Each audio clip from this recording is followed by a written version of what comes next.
Привет, мои дорогие! Сегодня день войны Урсулы фон дер Ляйен. Войны против Трампа, против России, потому что она прекрасно понимает, если эти две звезды или две галактики сойдутся вместе, то им хана. Хана причем не европейцам. Европейцы, так же как и украинцы, находятся в заложниках у Еврокомиссии, которая проэстонена, проприбалчена на все 100%, ну кроме самой Урсулы фон дер Ляйен. Ее сегодняшняя задача была это найти регулятор, найти какой-то рычаг, с помощью которого можно вытащить или хотя бы где-то найти 148 миллиардов, дорогие мои, евро до 27 года для продолжения войны для Украины.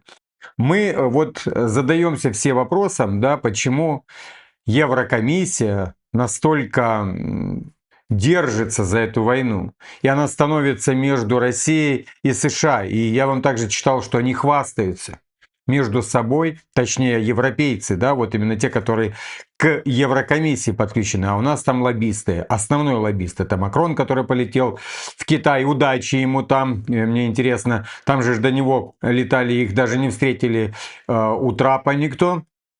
Мерц, Рюте. Ну и так вот, знаете, одной булочкой, можно так сказать, Мелони. Но все остальные заткнутыми ртами, потому что Еврокомиссия как раз и распределяет на всех деньги. Полностью, на ту же Испанию, на всех. Они распределяют, кто сколько получит, дорогие мои. Поехали, я потом продолжу. Еврокомиссия планирует 3 декабря, то есть сегодня, юридически обосновать конфискацию замороженных российских активов в пользу Украины, пишет Политика. По информации издания, Еврокомиссия приведет положение 122 статьи договора о ЕС. По нему правительства могут принимать решения в духе солидарности между государствами-членами о мерах, соответствующих экономическому положению. Они там уже что-то напринимали, я уже в конце этого дня расскажу, что она там напринимала. Но сам факт, что происходит, они прекрасно понимают, если остановится война, то полетят головы.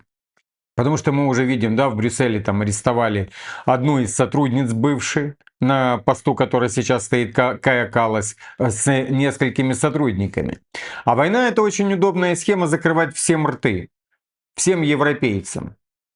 То есть, если где-то там есть дефициты в бюджете, как вот у нас в Италии, да, она там вся в долгах полностью. В Германии просто весь бизнес вытек либо в Азию, либо в США. И также, понимаете, Еврокомиссия и другие рычаги знают. Для чего они борются с российской нефтью, российским газом? Потому что у них повестка зеленая. Они хотят этой зеленой повесткой просто выдаивать деньги из налогоплательщиков. Понимаете?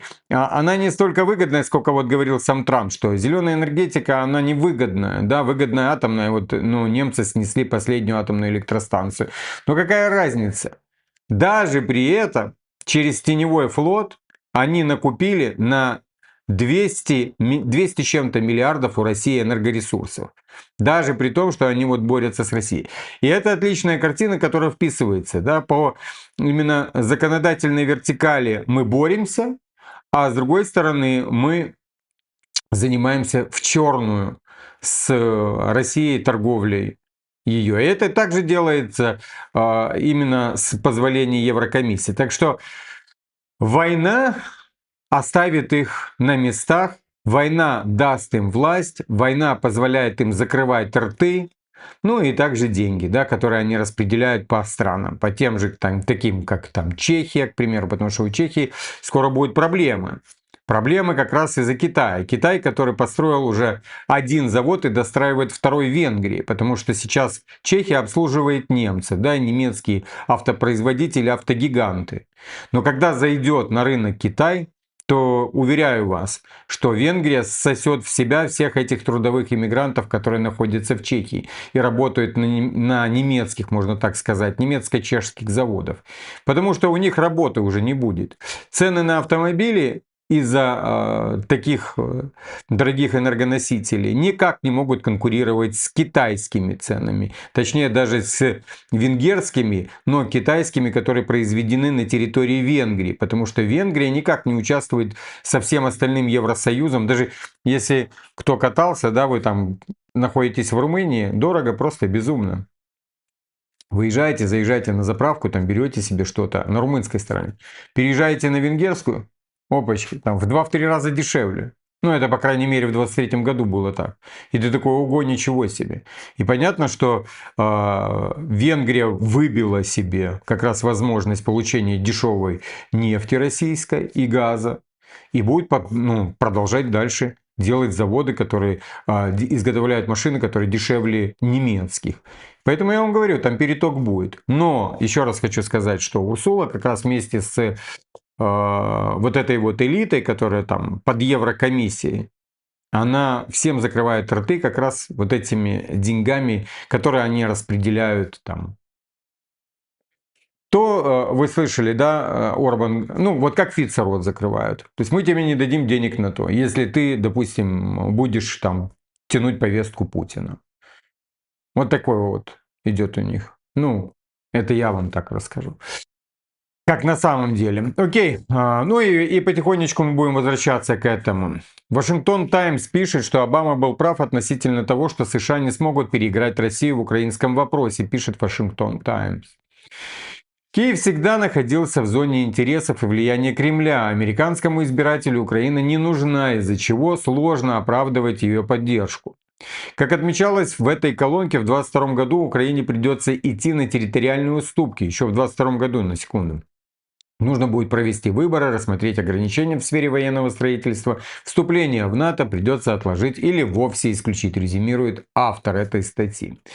И вот продолжаю дальше резюмировать по поводу Еврокомиссии. Хочу сказать, что их самая большая опасность – это остаться без США. Потому что Европа себя абсолютно комфортно чувствовала, когда сидела под американским зонтиком. А Трамп еще в первый срок говорил, что он этот зонтик уберет. И вот сейчас он его убирает. И они понимают, что им надо тратить свои деньги на ВПК, то есть все то время, когда США тратили деньги на НАТО, потому что основной враг для них был Советский Союз, а потом уже по накатанной Россия, то вот мы пришли к тому моменту, когда США рассматривает Россию не как врага, а как партнера. Как говорят, знаете, аналитики, что Европа просто останется статистом. Вот и все. Статистом. И хочу вам сказать, что как раз проблема-то не в европейском народе. Европейский народ также находится в заложниках, как и украинцы. Они ничего не предпринимают, никакие решения. Вот тут в Испании тоже есть кошмарные вещи, которые творятся, но при этом испанцы ничего сделать не могут с тем, что творится. Об этом отдельно я просто как-нибудь расскажу, потому что для нас важен мирный трек. И он идет. Он идет. Сколько, я вам дам прогноз такой, сколько не старалась бы Еврокомиссия, да, через своих лоббистов, таких как Макрон, как Стармер, ну, хотя он не относится, но он партнер является, да, таких как Мерц, хотя их уже видели, отключают уже от коммуникаций с США, но это протянется максимум год, потому что фронт ложится. Ну, сейчас я буду вам рассказывать. Бильд уже сообщает, что российская армия, дорогие мои, взяла Покровск. Ну, Бильд говорит, что захватила Покровск. Но в соседнем Мирнограде остаются ВСУ, о которых я тоже поговорю. Для Украины утрата Покровска – это болезненное поражение в пропагандистской войне против России, говорит военный Юлиан Рёбке. Он добавил, что это доказывает, что ВСУ не могут остановить наступление России, а лишь замедляют его с стратегической точки зрения. Бывший транспортный узел уже не имеет значения для Киева, поскольку все дороги в Покровск и из него либо уничтожены, либо блокированы, либо ведут на занятые Россией территории. Для России Покровск может стать плацдармом для дальнейшего наступления на Днепропетровскую область, ну, о чем и заявлял Путин. Однако Рёбки считает, что захват Покровска вряд ли сильно повлияет на войну за остальной Донбасс. Славянск и Краматорск – два крупнейших города, которые остаются под контролем Украины, находятся более чем в 50 километров от Покровска, и сражения за них еще не начались. Ну, насколько я слышал, что говорил Путин, это продолжая тему Рёбки, они могут развернуться в другую сторону, не на Славянск, а туда, где реально гуляй-поле. Просто погуляют по полям, там, где все открыто. Ну и как бы Путин тоже об этом заявлял на самом деле. Ну и вот дальше Бильд. Опять же, около 1000 украинских военных оказались в окружении в Мирнограде и обратились с призывом о помощи, сообщает Бильд, ссылаясь на одного из солдат, находящихся на месте. Нас либо нужно срочно вывести, так говорит солдат, либо обеспечить стабильное снабжение. Если этого не произойдет, мы останемся тут навсегда. Ситуация критическая. По его словам, доставка боеприпасов и продовольствия осуществляется исключительно при помощи дронов и наземных роботизированных систем. А даже доставка еды уже стала сложной задачей. Военнослужащий сообщил, что в район были переброшены дополнительные силы, и выразил надежду, что одна из свежих бригад сможет взять под контроль единственную артерию снабжения.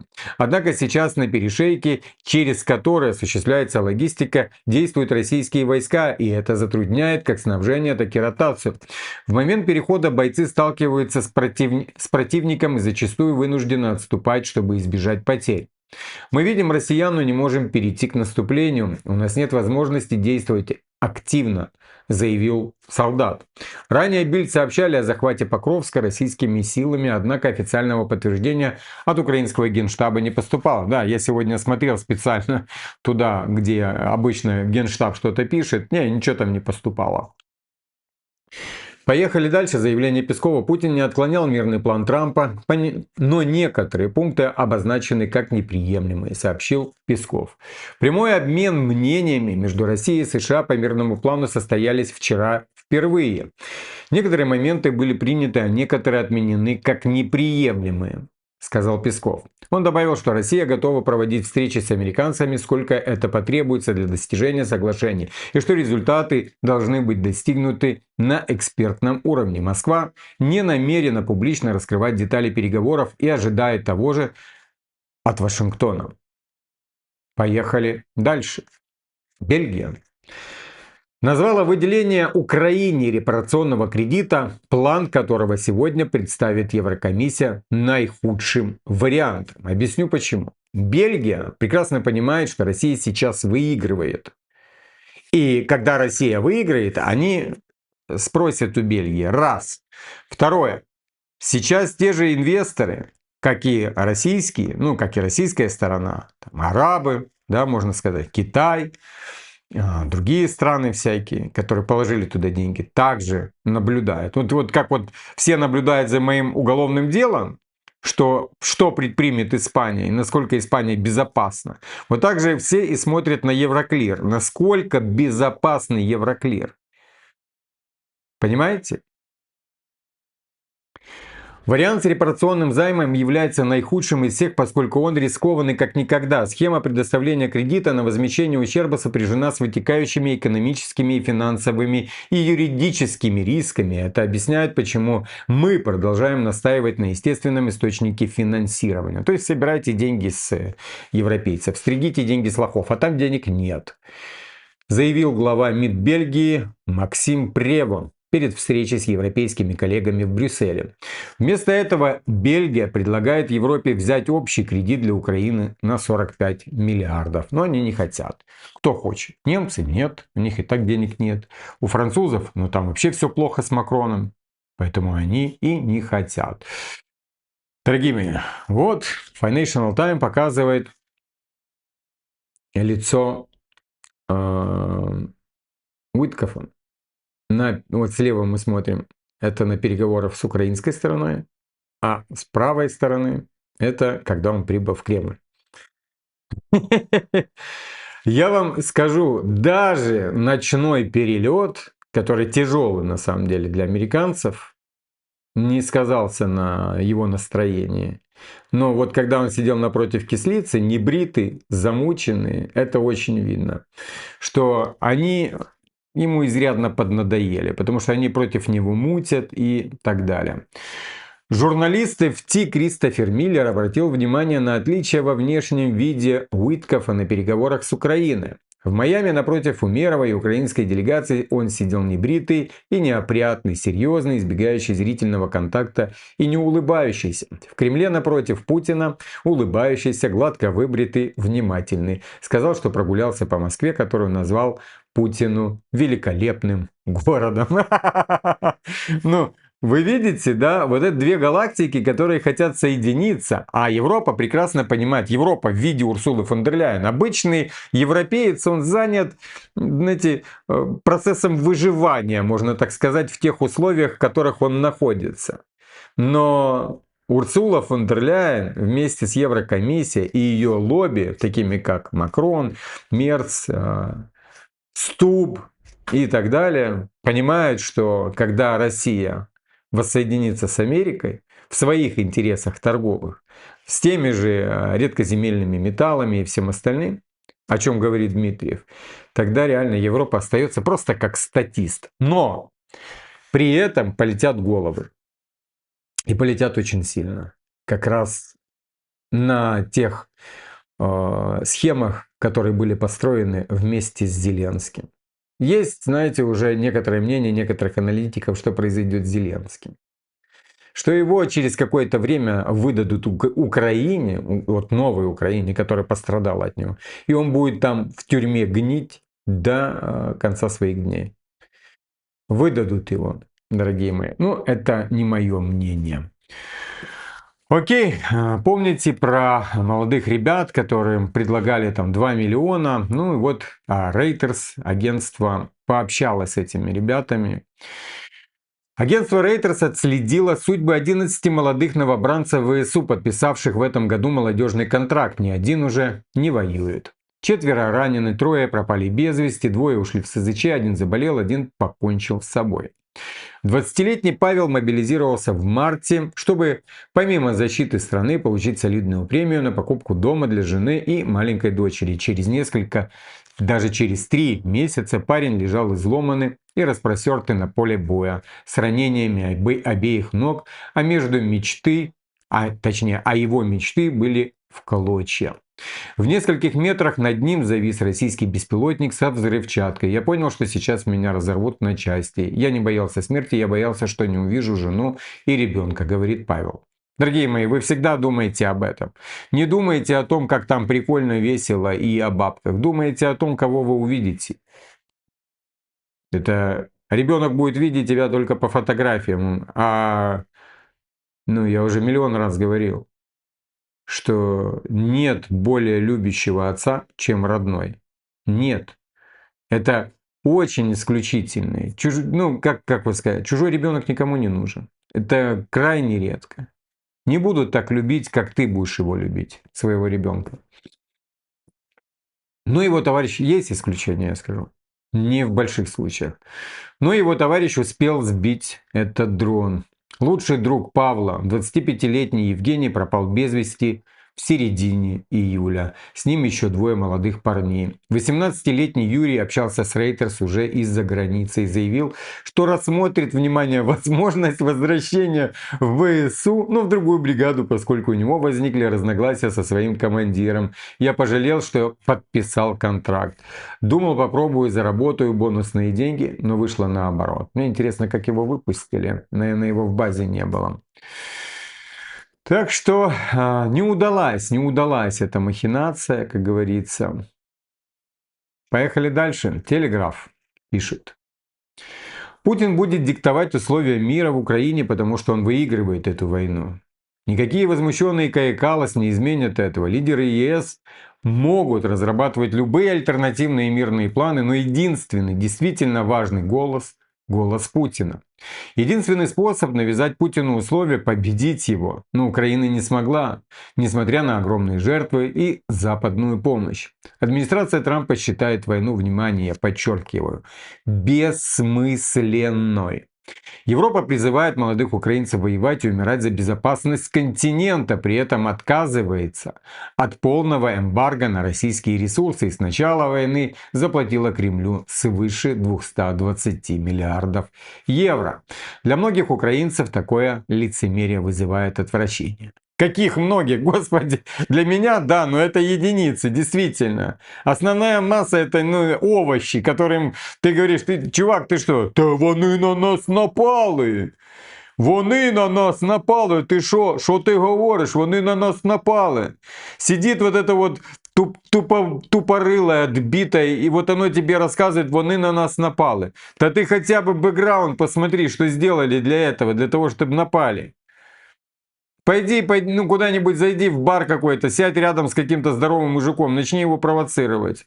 Потом он тебя даст в бубен, и в полиции будешь говорить, він на мене напав. Невозможно этим людям что-либо объяснить. Отвращение. Какое отвращение? Они даже не знают этого, что европейцы потратили столько денег. Это те, которые посмотрят это видео, узнают об этом. Или те, у которых есть доступ к чему-то большему, чем марафону или Гордону, понимаете? Вот те, да. И я не думаю, что они будут возмущены. Я думаю, что они будут думать такие, блин. Кремль заявил о захвате стратегических высот в Покровске в ноябре, оккупировав больше 500 квадратных километров украинских территорий, в то время как в Киеве прокуратура провела обыски у соратников Зеленского, включая Ермака, по чудовищным обвинениям в хищении средств на защитных сооружениях. Сейчас, конечно, Порошенко просто там с Юлькой старается задавить Ермака как клопа, чтобы вы понимали. Но есть такая Мендель, да, которая была там спичрайтером для Зеленского в начале, да, еще когда он был там весело и все по приколу, да, там у него был и Богдан до Ермака, да. Она начала рассказывать, ну, это на украинском, там, как бы для украинцев это важно по большей части. Еще раз хочу сказать, что Ермак отстроил всю вертикаль, та, которая есть. И как та же Мендель заявляла, что там очень многие люди сделали с помощью него карьеру, включая нового премьер-министра Свириденко. Поэтому он управляет и будет управлять всем тем, чем управлял до этого. А все остальное это ушел такой именно за кулисы с пультом удаленного управления. Украина сталкивается с дефицитом бюджета в 50 миллиардов евро. Попытки Каллас привлечь 40 миллиардов евро от ЕС провалились, а европейцы отказались выделить репарационный кредит на 140 миллиардов евро для мобилизации замороженных российских активов. Зеленский впервые потерял доверие, деньги и людей. Европа отвергает мирный план Путина, но не имеет собственного реального плана денег или оружия для поддержки войны в Украине. Вот почему рвет попу старуха фон дер Ляйен. Вчера, точнее, вера в крах экономики России от санкций или ударов по НПЗ, нефтяным терминалам или танкерам в море магическое мышление. Конечно, Россия явно страдает, тратя треть бюджета на нужды войны, а число ее жертв уже превысило 1 миллион. Хочу сказать, что авторы вот этих нападений на море оказались не британцы, а немцы.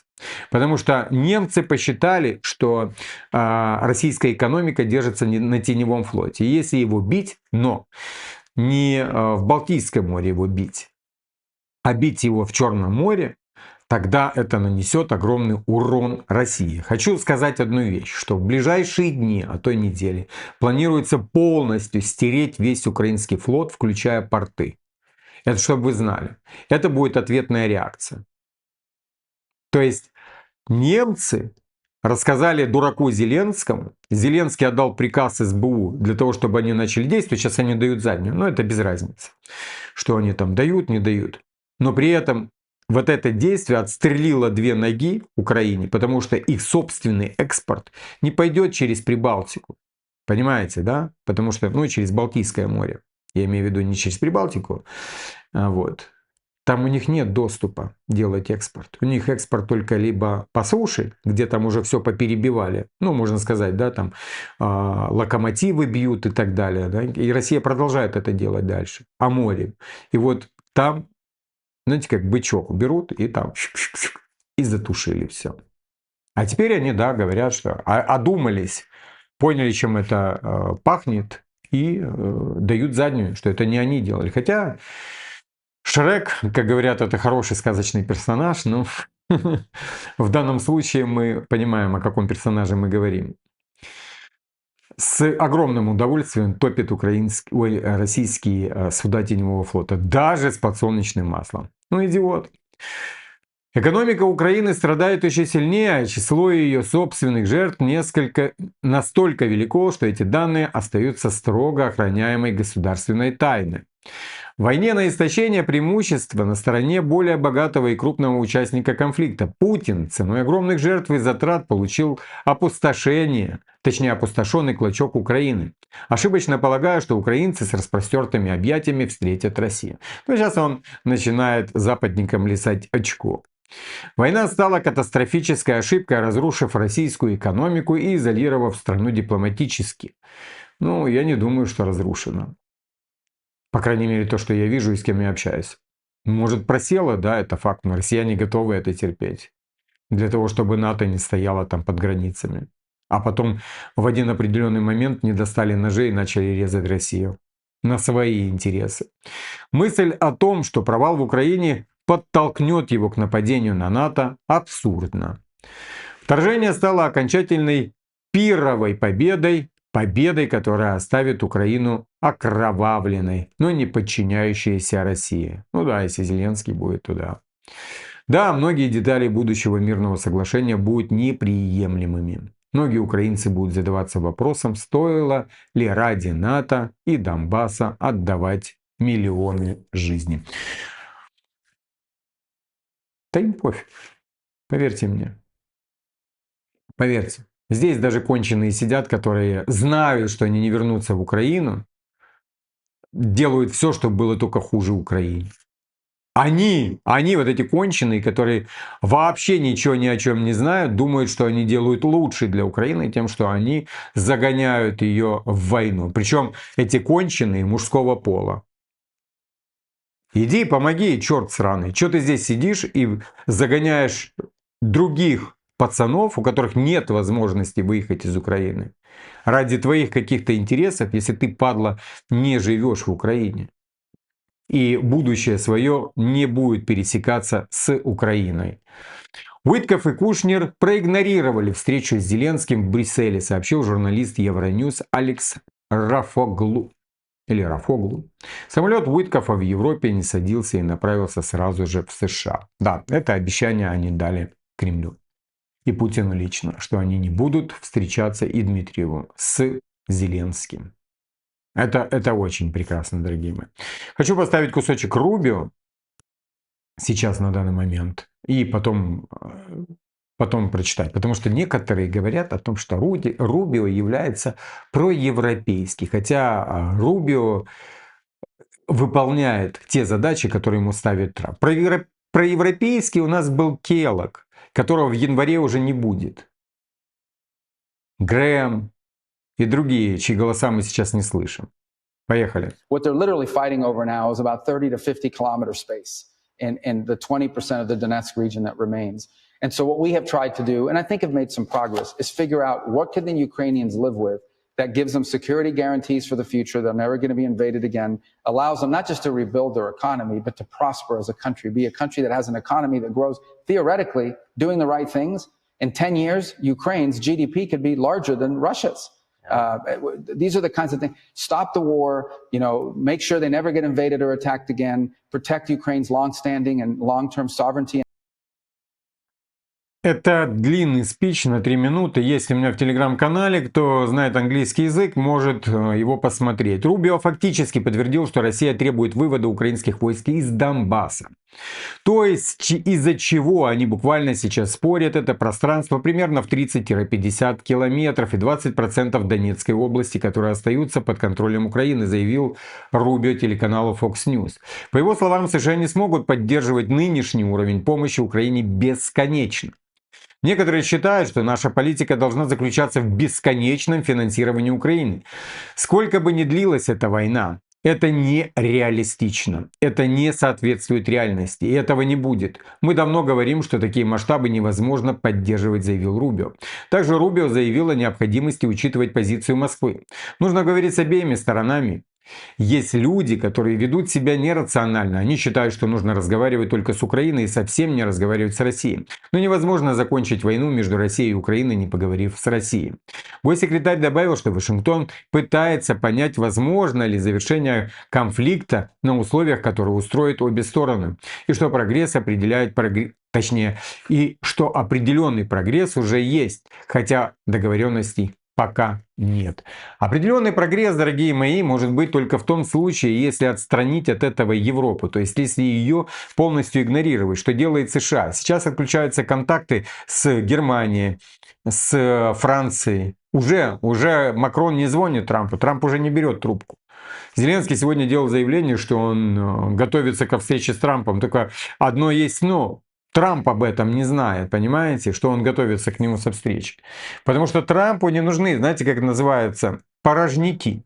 Ему не нужен порожняк. Очередная встреча. Какой смысл от этого? Он сейчас будет действовать твердо, потому что он прекрасно понимает, что это не его война, что если он будет принимать участие в этом, он никогда не сможет разобраться с Китаем. Ему важно вытянуть Россию из орбиты Китая, присоединить к себе, для того, чтобы опять же побороть Китай. Там немножечко глобально все, понимаете? Сейчас Россия находится в орбите Китая.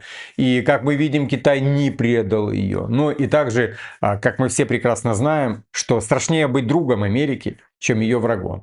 Но в любом случае, я думаю, Путин мудрый человек, и он сделает правильное решение, не уходя от Китая. Ну и при этом подторговывая с Америкой, дорогие мои.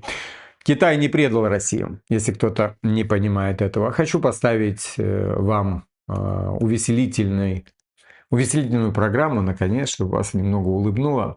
И на этом закончим новости.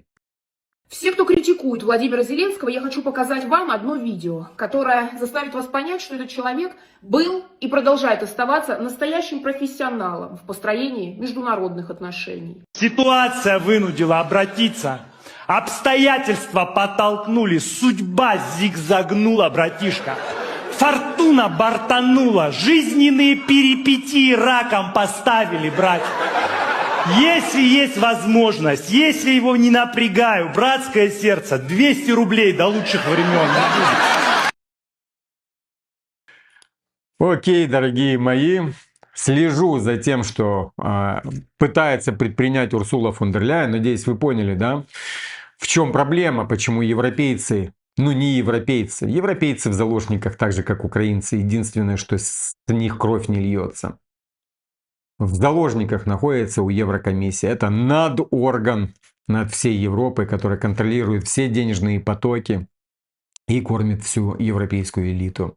И им война выгодна очень, потому что война многие вещи, точнее, позволяет им делать многие вещи, не задавая каких-либо вопросов. Все, агент Кремля и так далее. Вы все прекрасно это видите в микро формате, таких как украинцы. Подписываемся, кто не подписан, дорогие мои. И я вас всех обнял.